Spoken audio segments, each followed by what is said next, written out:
પર્વતોમાં સતત વરસાદના કારણે ગંગા નદી તોફાની બની બદાયુ ગંગાનું પાણીનું સ્તર સતત ભયના નિશાનથી ઉપર છે।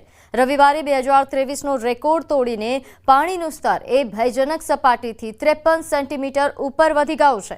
આગામી દિવસોમાં તેમાં વધુ વધારો થવાની સંભાવના છે। બ્રિજી તરફ ગ્રામ્ય વિસ્તારોમાં રાહત કાર્ય તેજ કરી દેવામાં આવ્યું છે। 39 પૂરગ્રસ્ત ગામોના લોકોને બોટ અને સ્ટીમર દ્વારા સ્થળાંતર કરવામાં આવી રહ્યા છે। પર્વત પર વરસાદના કારણે હરિદ્વાર, બિજનોર અને નરોરા ડેમમાંથી પાણી છોડવામાં આવી રહ્યું છે। તેની અસર બદાયુમાં દેખાઈ રહી છે। પાણીના સ્તરમાં વધારો થવાના કારણે ડીએમ અને એસએસપીએ સંબંધિત વિભાગોને સતર્ક રહેવા જણાવ્યું છે। પૂરગ્રસ્ત વિસ્તારોમાં રાહત સામગ્રી, ખાદ્ય પેકેટ અને પીવાના પાણીની સપ્લાય કરવામાં આવી રહી છે। રાજ્યના ધરાલીમાં વાદળા ફાટ્યા બાદની સ્થિતિ ભયાવહ હતી અને આ સ્થિતિ વચ્ચે હજુ પણ રાહત કામગીરી ચાલી રહી છે। ત્યારે ધરાલી હર્ષિલ ખીણમાં ચાલી રહેલા રેસ્ક્યુ ઓપરેશનનો આકાશી નજારો સામે આવ્યો છે। ઉત્તરકાશીમાં થયેલી તબાહી બાદના આ દ્રશ્યો પણ ડરામણા છે। હર્ષિલ ખીણની એસડીઆરએફની ડ્રોન ટીમે વિડીયો રિલીઝ કર્યા છે, જેમાં સમગ્ર વિસ્તારમાં થયેલી આપત્તિની તસવીર જોઈ શકાય છે। આપત્તિ પછી હર્ષિલમાં બનેલું તળાવ પણ જોઈ શકાય છે। બે જગ્યાએ વાદળ ફાટ્યા પછી કાટમાળ અને પથ્થરોએ ભાગીરથી નદીનો માર્ગ પણ રોકી દીધો હતો।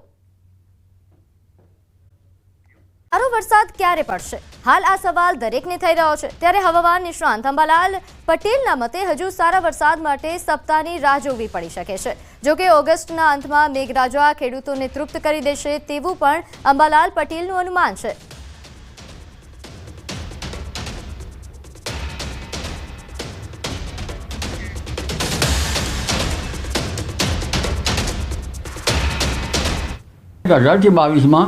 બંગાળનો ઉપસાગર અને અરબી સમુદ્ર બંને સક્રિય થવાની શક્યતા રહેશે। એટલે અરબી સમુદ્ર સિસ્ટમ અને બંગાળ ઉપસાગરની સિસ્ટમ તારીખ 17મી ઓગસ્ટે સક્રિય થશે અને આ સિસ્ટમની અસર લગભગ ગુજરાત તરફ આવતા પૂર્વ મધ્યપ્રદેશમાં આવતા 18 તારીખની આસપાસ આવશે અને 19, 20, 21, 22 અને 24 સુધીમાં ગુજરાતના ઘણા ભાગોમાં વરસાદ થશે।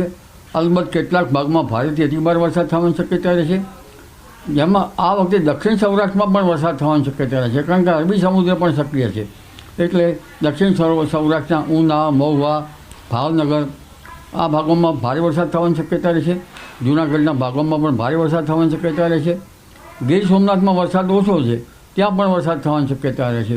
જામનગરમાં પણ હજુ વરસાદના જે ઝાપટા પડી રહ્યા છે એ કંઈ રોડ પલળે એવા પણ નથી પડી રહ્યા, એવા વાવડ છે। ત્યારે જામનગરમાં પણ વરસાદ થવાની રાજ્યમાં સરેરાશ 64% વધુ વરસાદ વરસ્યો। સૌથી વધુ દક્ષિણ ગુજરાતમાં 68% વરસાદ નોંધાયો છે, તો 82% વિસ્તારમાં ખરીફ વાવેતર પૂર્ણ થયું છે।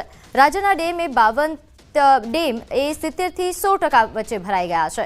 સરદાર સરોવર ડેમમાં પણ 75%થી વધુ જળ સંગ્રહ નોંધાયો છે।